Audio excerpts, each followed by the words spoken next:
爹的咳嗽声越来越大，越来越大。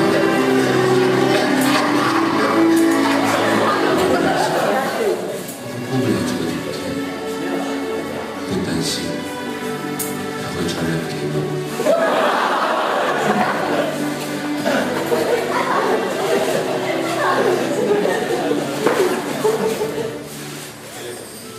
清晨，总会听到匆忙的脚步声出门。妹妹总在天刚亮的时候到镇上，帮爹爹买药回来。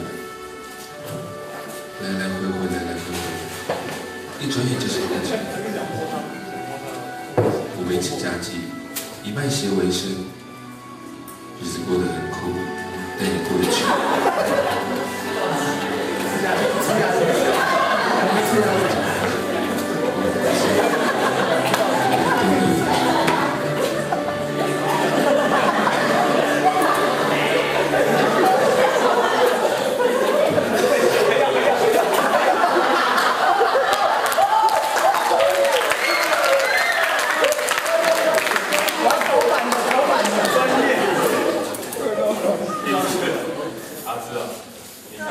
都把药吐出来。吐我也吐啊！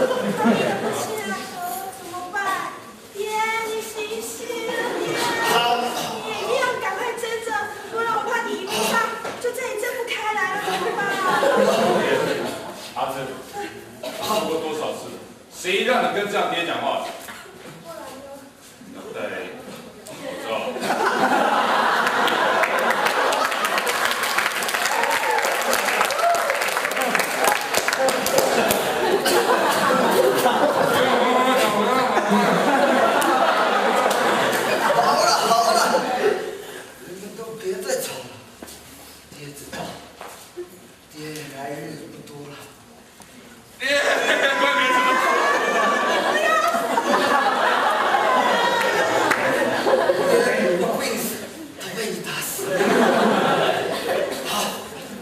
听爹交代，爹知道来日不多，你们的后路，爹都帮你们设想好了。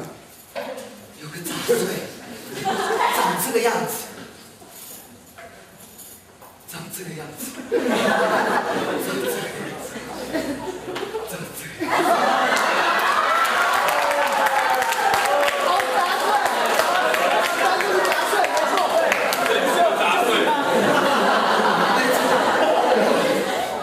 他在20年前欠咱们家700多两，迟没有办法还。我时日无多，也没办法照顾你们。这700多两，你们就拿着去跟他们要了。